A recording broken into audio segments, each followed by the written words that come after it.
Assalamu alaikum. I will finish my homework by tomorrow. The correct answer is by.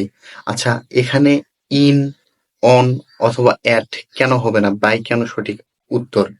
দেখুন, আমরা যদি সেন্টেন্সটা একবার পড়ি, I will finish my homework by tomorrow. তার মানে একটা কমিটমেন্ট, একটা ওয়াদার একটা কথা রয়েছে যে আমি আগামীকালের মধ্যে আমার বাড়ির কাজ হোমওয়ার্ক সম্পূর্ণ করে ফেলবো, শেষ করে ফেলবো।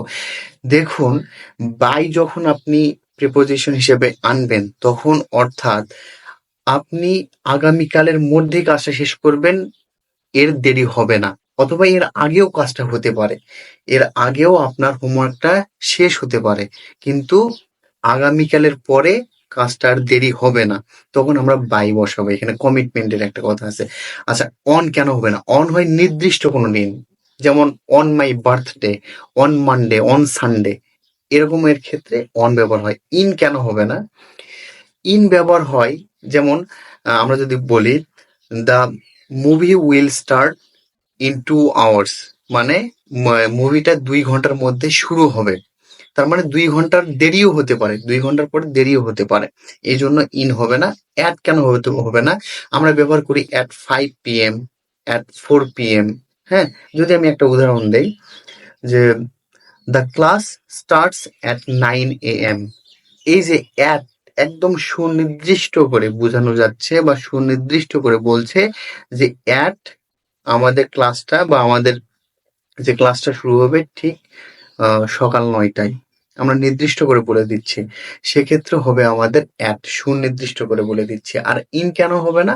ইন হবে না এই কারণে যে যে আমি যেমনটা বললাম যে 2 ঘন্টার পরেও কোনো কাজ কি হতে পারে, শেষ না হতে পারে। যেমন এরকম যদি বলি I will finish my homework in 2 hours, আমি আমার হোমওয়ার্কটা 2 ঘন্টার মধ্যেই শেষ করব, কিন্তু আমি বলতেছি না যে 2 ঘন্টার মধ্যেই আমার কমপ্লিট হয়ে যাবে, 2 ঘন্টার বেশিও সময় আমার প্রয়োজন হতে পারে বা কাজটা সম্পূর্ণ করতে আমার হতে পারে বা লাগতে পারে সময়।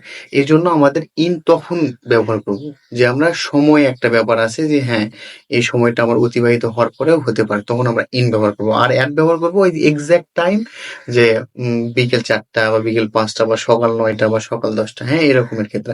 আর অন কেন হবে না? অন হবে না এই কারণে যে আমরা অন কোনো নির্দিষ্ট দিনের ক্ষেত্রে আমরা বুঝাই, স্পেসিফিক কোনো দিনের ক্ষেত্রে আমরা বুঝাই।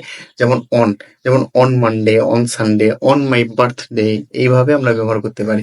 আর এখানে বাই কেন হবে? I will finish my homework by tomorrow, মানে আমি আগামীকালের মধ্যে আমার বাড়ির কাজটা শেষ করে ফেলবো, সম্পূর্ণ করে ফেলবো, এর দেরি হবে না, মানে তার আগেও আমার কাজটা কি হয়ে যেতে পারে, সম্পূর্ণ হয়ে যেতে পারে। তাহলে আশা করি যে এর মধ্যে আপনাদের আর কোনো দ্বিধা কাজ করবে না, আপনার যে কনফিউশন এটা থাকবে না ইনশাল্লাহ। তো তাহলে সঠিক উত্তর হবে I will finish my homework by tomorrow.